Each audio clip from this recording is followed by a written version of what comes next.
Today we'll talk about the expression of interest. It is the same template, so we'll just go through the different sections and then we'll give some general tips on sort of completing funding applications. That said, it is really important for you to review the template as well as the supporting guidance that's been provided by DAFM and review them very carefully. Most of the information is contained there.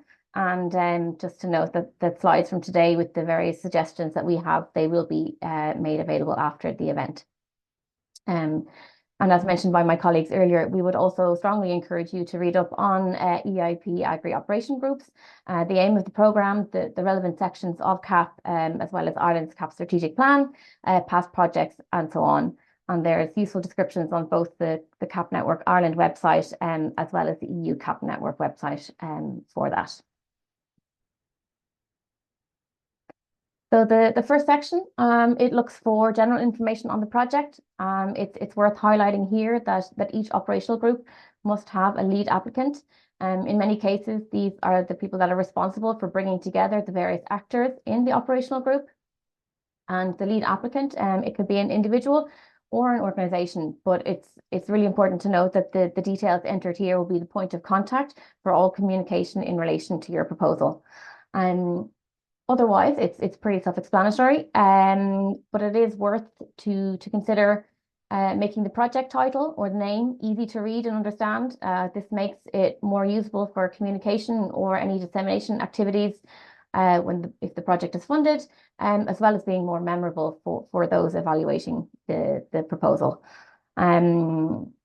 We'd advise you to think carefully about the timeline and what's appropriate and feasible in the expected timeframe. So in this case, it's 3 to 5 years.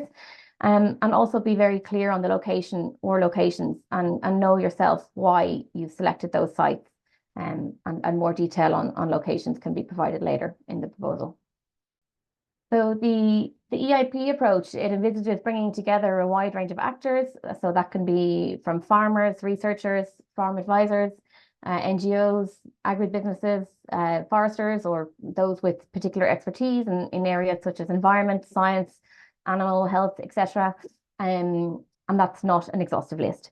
So for this part of the proposal, you're asked to enter the types of actors envisaged as forming the operational group, as well as the relevant expertise and experience that they will bring to the project.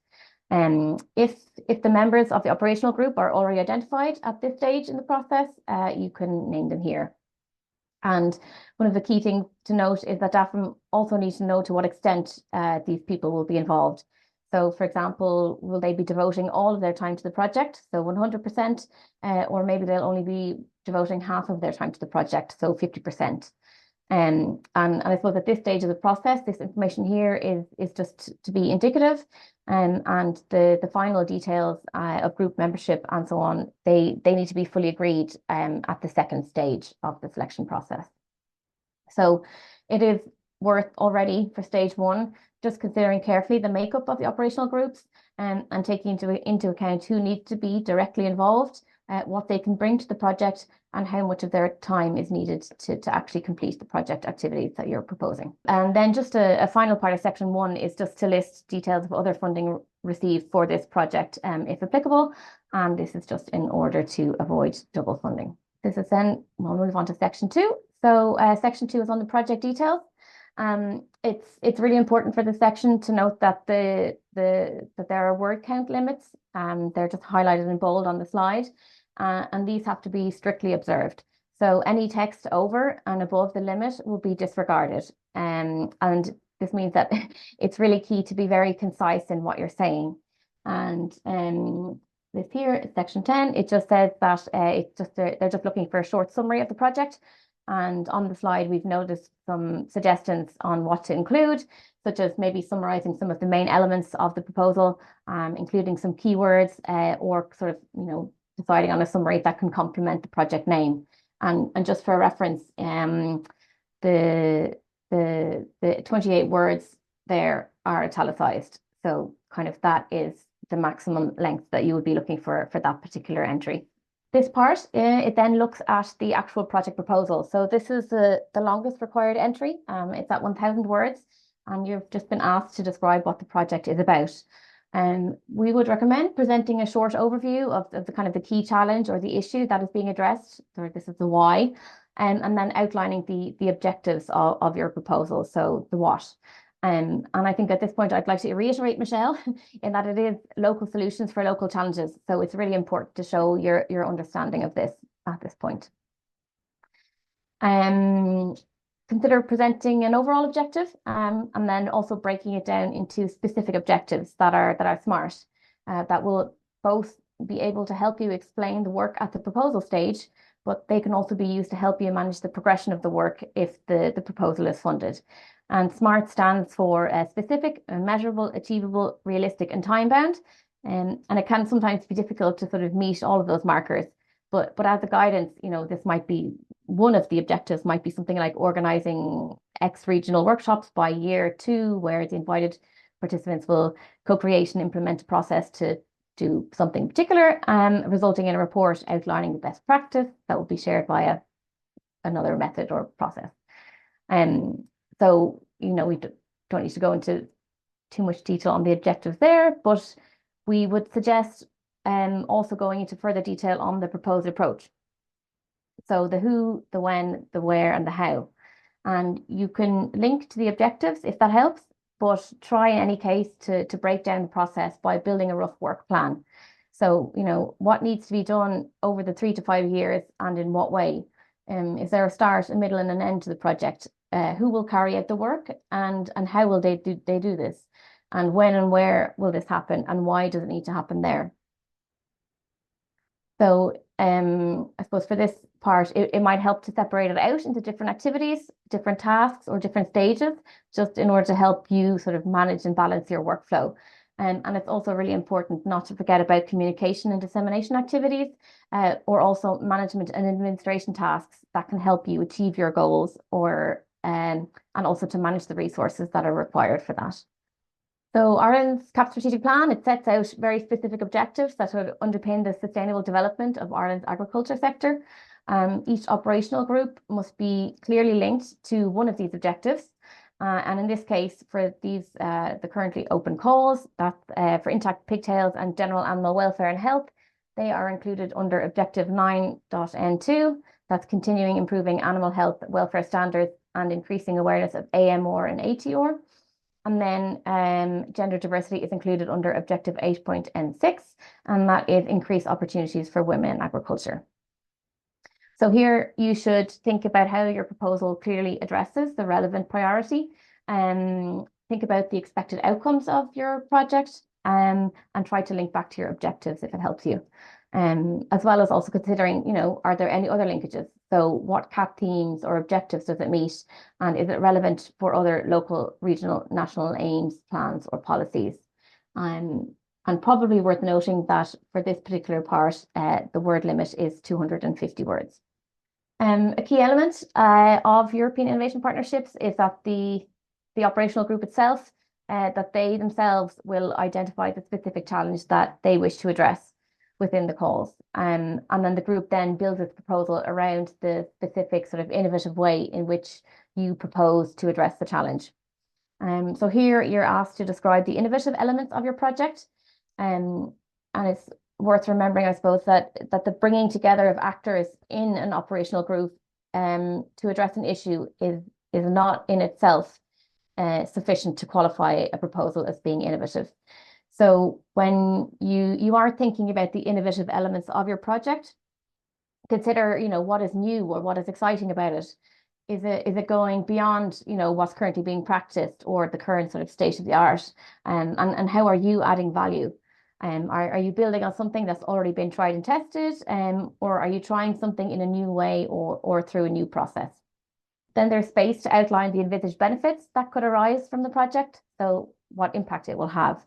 Again, link back and think to the objectives and the expected outcomes of the work and what the impact of each might be. It's also worth considering if there's any additional social, environmental, or economic benefits. Are there any benefits at a policy level? Are these benefits different over the short, medium, and long term, both within the project but also beyond its lifetime? And also worth considering whether you've included connections to all relevant stakeholders and target groups. thinking not only in the participating group and the actors, but also if there's any wider benefits. And are these on a local level, or is there potentially like a wider audience that you can scale up or scale out to regionally or nationally, or even on a European level, if you could be engaging with other actors? At this stage of the process, detailed funding requirements are not needed. Here you're just asked to enter the expected total cost of your project, including VAT, but please note that reclaimable VAT can't be claimed. And at this stage, the estimate is broken into costs for administration and implementation. And it's also worth noting that successful applicants will be required to provide more detailed breakdowns of costs at the next stage of the process. That said, value for money is already quite an important factor in the evaluation.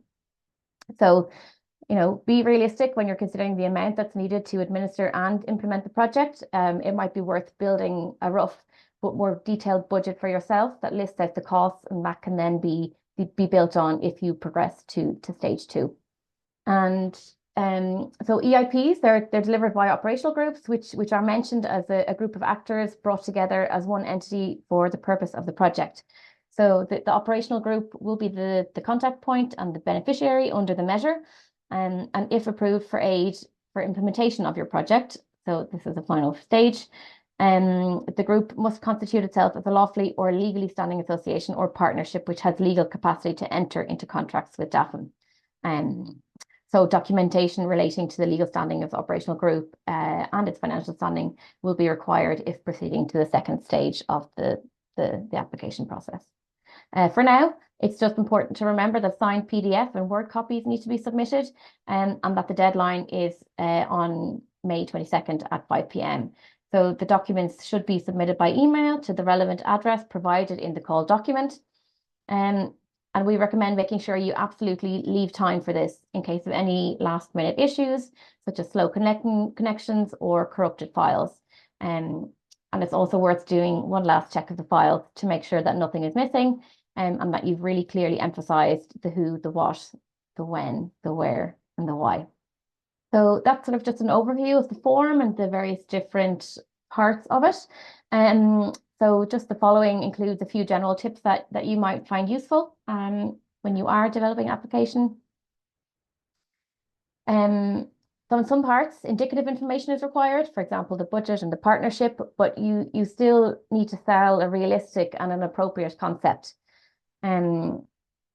It's worth checking the language that you've used to make sure it's clearly understandable to somebody who might be slightly less familiar with the area. For example, you might try to make sure that you keep to the same key terms, making sure that they're clearly explained once and then kind of used throughout the proposal.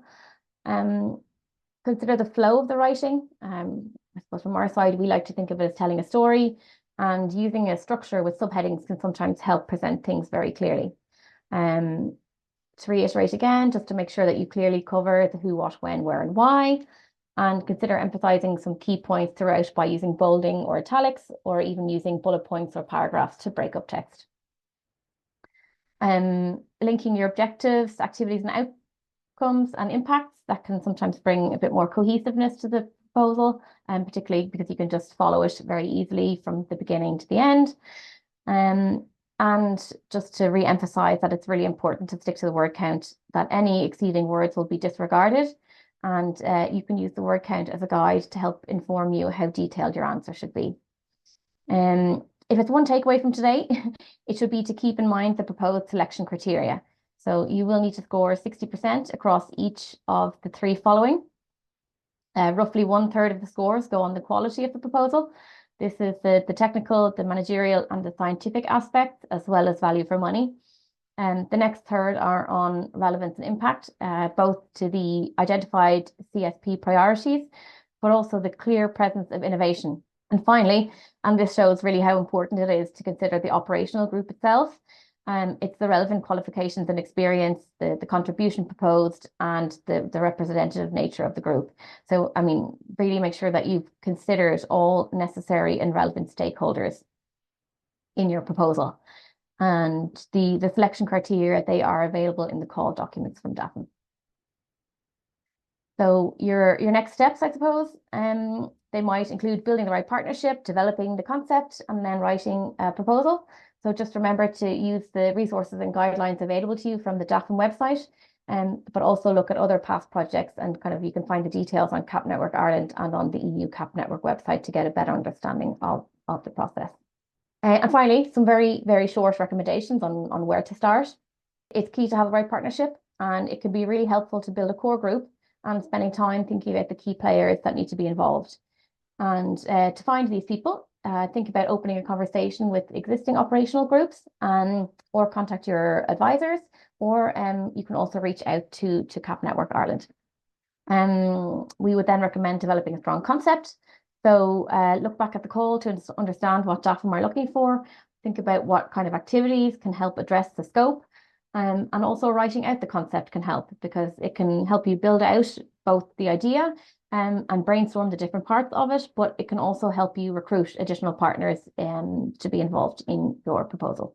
And then finally, for the actual writing, there's just a few tips on making sure you're matching the call scope, you're clearly stating how the expected impact will be achieved, ensuring your plan is convincing and that it involves the right people, highlighting the innovative elements, making sure the funding is realistic, and then building a strong team and also try to write clearly.